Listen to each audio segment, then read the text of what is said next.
Okay, people, we're back talking about credit and credit cards. Now, in the earlier video, we discussed basically what credit cards are, how you need to pay the entire statement balance every month to avoid interest, to avoid crippling credit card debt, and to just benefit more from the use of that credit card. In this video, I want to spend just a little bit of time explaining exactly what credit is. Now, for you students, this is going to make a good amount of sense because you get grades, right? You get grades for your work, although nowadays you get an A for very little. In any case, credit is like grades.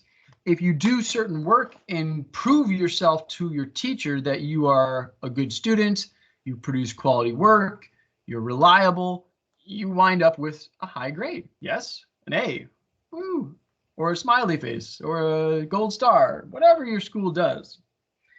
In the same way, credit, your credit score, that is a number that basically proves to prospective lenders that you, the borrower in this case, are reliable, you have a steady amount of income that can pay, so you can pay back the loan that you're taking, and you are worth loaning to because you are going to be a good representative of that lender. So let's break it down. So I want to explain why you need credit, and I want to also explain kind of what the number looks like. Okay, so I've dealt in the financial market in loans and things like that, financing and all that, and low credit scores, anything below, 650 and lower, basically means this. It means that if you ever go to get a loan for, let's say, a car, a house, something smaller like a piece of furniture or whatever, if you have a low credit score, that means you're less reliable, right? That means you're less dependable to the lender, and therefore they're going to charge you more. They'll still give you some amount of money probably, but they're going to charge you a lot more for it. In other words, they're saying that, look, I don't really trust you that much. Here's some money, but you got to pay me back way more than you initially borrowed because you've not proven yourself to be super trustworthy. Does that make sense so far?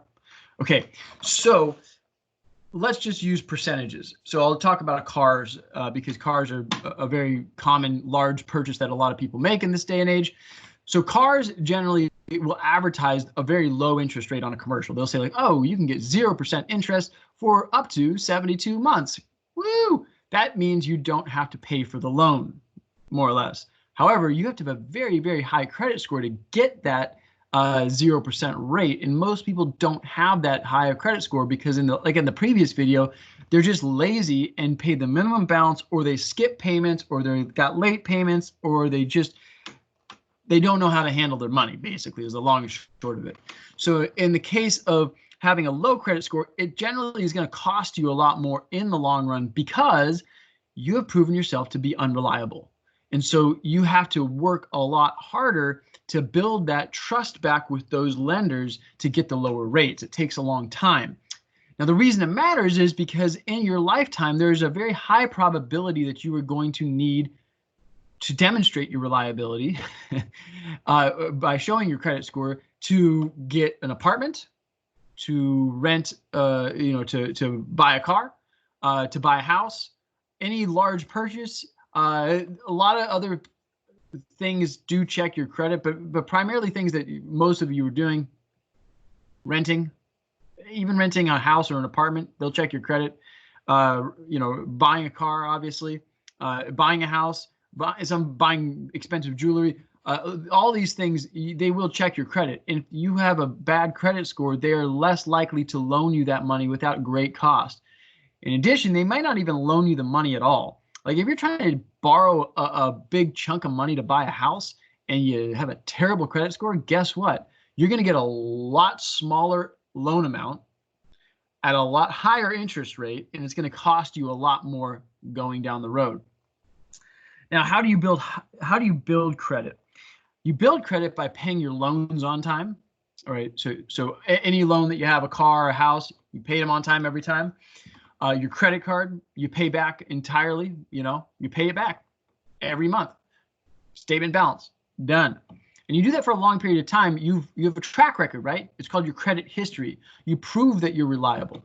Another thing that goes in your credit is your income in your job. So a lot of younger people in the millennial and Gen Z or whatever tend to not stay at jobs a very long time. In the previous generations, most people worked at the same job for up to decades, right? Your parents, your grandparents might have worked at the same job for decades. Well, not in this day and age.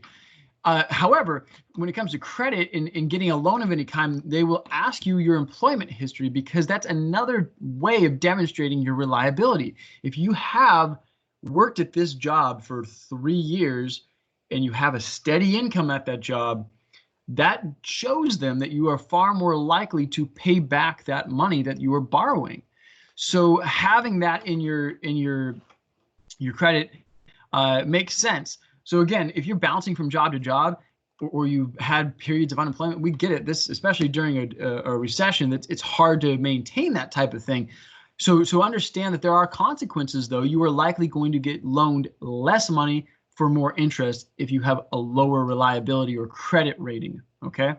Now, a high credit rating is usually somewhere between 750 and 900. I've never seen a 900 personally. I usually hover around 800 myself. No big deal. Good job. I earned that. It took a while. But again, what are the benefits of that? The benefits are that if I ever want to get a loan, I'm generally going to be approved at a very low interest rate for a good amount of money, right? They know that I'm a reliable person. I'm going to be able to pay it back. Now, some of you younger people might be watching this and be like, oh, well, I'm never going to buy a house, or, I'm going to live in a city. I don't need to buy a car. Okay, fine.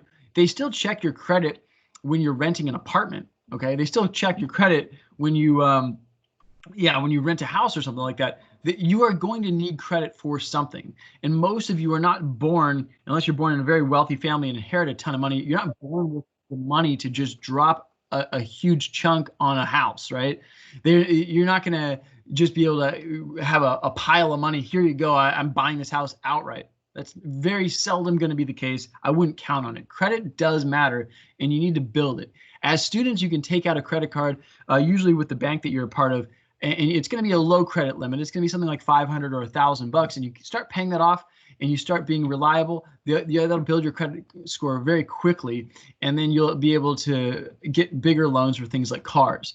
I can talk more about that in other videos, but like I said, I do have a blog that talks about it more in depth. You're welcome to check that out. There's a link below. But on this video, like, comment, subscribe. I want to hear what questions you have about credit, how credit cards work, and all that. I'm happy to help. These are life lessons that are really important to learn because, my friends, there's going to be a lot of people out there when you leave high school that want to take advantage of you. They know you don't know much because you're young, and they're depending on your naivete, and they're going to exploit that. So time to learn some stuff so that you can handle your business when you get to college or wherever you're going. You're going to do okay, but ask the questions, learn early, and you can take command or control of your finances in a way that many people who are older than you have no idea how to do. I hope this has been helpful. We'll do more of these later on. Have a great day, people. Good luck.